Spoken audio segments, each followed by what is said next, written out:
दिमाग की नसें अगर कमजोर हो जाती है तो आदमी को बहुत सारी बीमारियां लग जाती है। फिर होता यह है कि आदमी दिमाग की नसों की कमजोरी को तो समझ नहीं पाता, उससे होने वाली दूसरी बीमारियों में उलझा रहता है, उनका इलाज कराता रहता है और आदमी कभी भी ठीक नहीं होता। मैं पहले तो ये बतला दूं कि दिमाग की नसें कमजोर होने से कौन कौन सी बीमारियां होती है।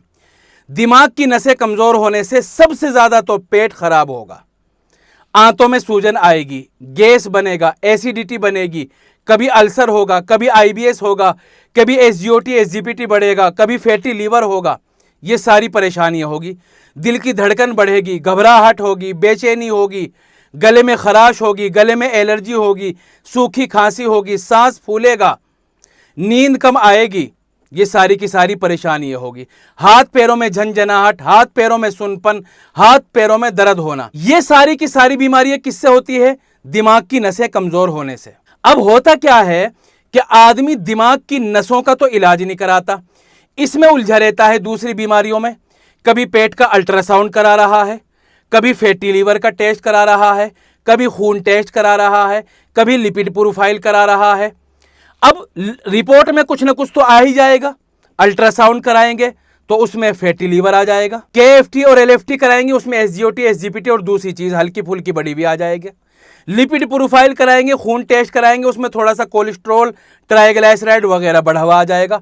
अब आदमी इन चीजों की दवाइयां खाता रहता है, कोलेस्ट्रॉल की दवाई खा ली, फैटी लीवर की दवाई खा रहा है, अल्सर की दवाई खा रहा है, आईबीएस की दवाई खा रहा है, गैस एसिडिटी की दवाई खा रहा है और घबराहट की वजह से ईसीजी इको करा रहा है। और जब आदमी ठीक नहीं होता, ठीक क्यों नहीं होता? क्योंकि ये जड़ है ही नहीं।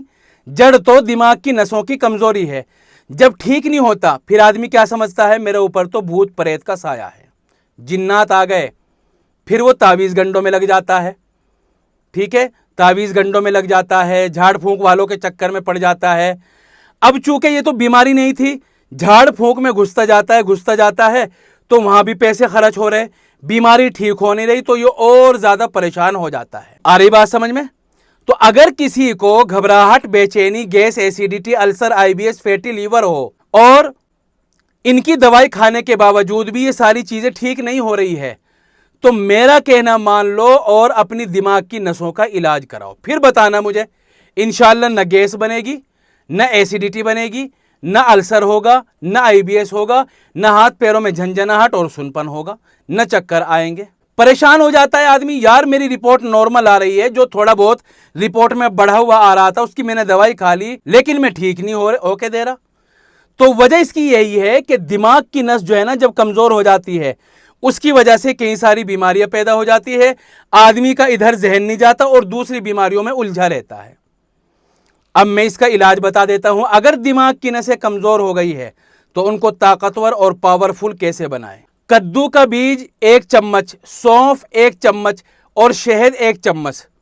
पहली 2 चीजों को मोटा मोटा कूट ले और शहद में मिलाकर सुबह को नाश्ते से पहले खाली पेट रोजाना इस्तेमाल करें। इंशाल्लाह दिमाग की नसों के लिए, नर्वस सिस्टम के लिए इंतहाई कामयाब और मजबूत नुस्खा है।